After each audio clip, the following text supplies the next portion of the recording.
And finally, the cherry on top of the shit Sunday that is 2020, the battery in my microphone died. Okay, so I'm not in close proximity to anybody, so I'm gonna go ahead and take off my mask so I can address you guys. That is, if I can find it. What is up, everybody? My name is Alex Taboo, and this is kind of my year in review. And I just want to say what everyone has been saying, and we can probably all say it in unison. 2020 sucked.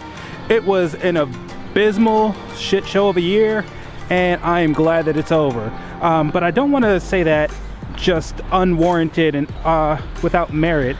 The year started out like any other year for most people, but not me, because I was going through a weird health thing, and I guess I'll start with like symptoms. One big thing that was that like my legs were super weak, and I was kind of struggling. I just felt like my body felt out of sorts, and it was just like, it was an ongoing thing, and it got me worried. So much so that I went to the doctor and discovered this year that I have diabetes, which is not awesome, not in the least bit awesome. So that was the start of it. But then, to make matters worse, the whole world got sick because we had this global pandemic and this incompetent president that did not know what to do about it, or did know what to do about it, but just didn't, because not doing anything is easier. It's been a hot mess. There's been so much that's been going on, and honestly, I can't wait to wake up tomorrow morning and for it to be over. However, I guess I can't comment on the bad without commenting on the good. Yes, that to many people's surprise, much to everybody's surprise, there was some good that came out of this year, if you played your cards right. If you knew how to work toward, if you were solution oriented and you knew like what to do, and you put forth your effort, you hustled hard, and you did everything that you can to make the best of a bad situation. So yeah, let's kind of run that down. Upsides of 2020, of my 2020 I should say, is, well, upside of 2020, we got a competent president, an older president, but a competent president, and I'm hoping that things are going to change for the better. But yeah, that is a huge step in the right direction.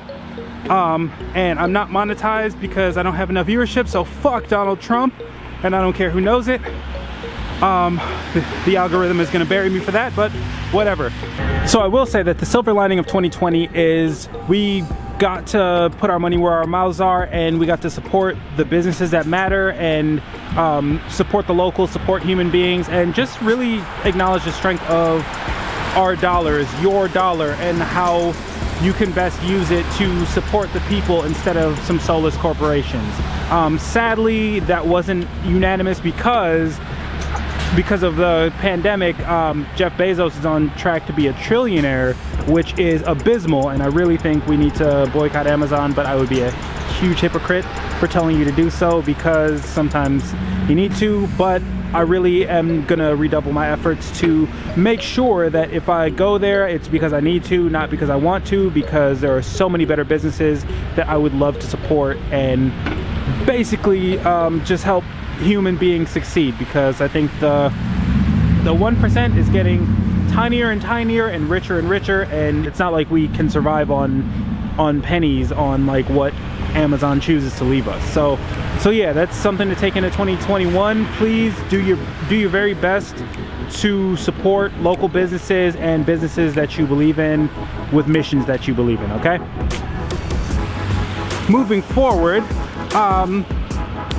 I networked a great deal this year. I worked hard this year. I had so many different opportunities to make the best of an abysmal year, and many of them paid off. I got to work on a few independent films with my friend Carlo Rosillo.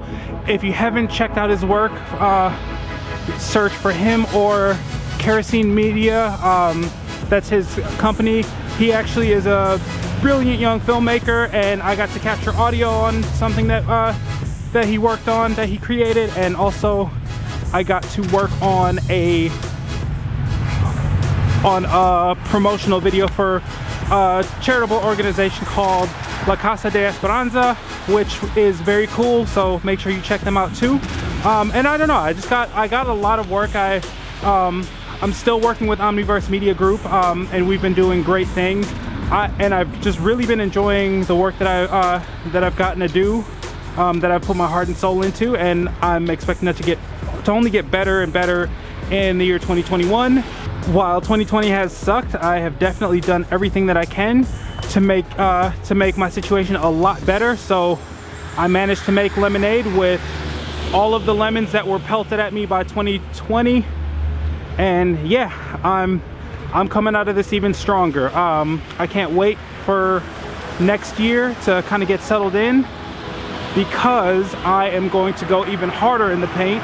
As soon as I get that vaccine, I'm gonna run out and hug strangers, and I hope you guys do the same, meaning get the vaccine, and stop being scared of needles.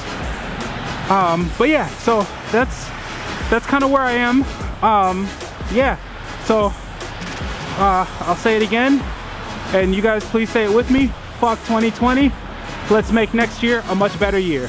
I can't wait for January 20th.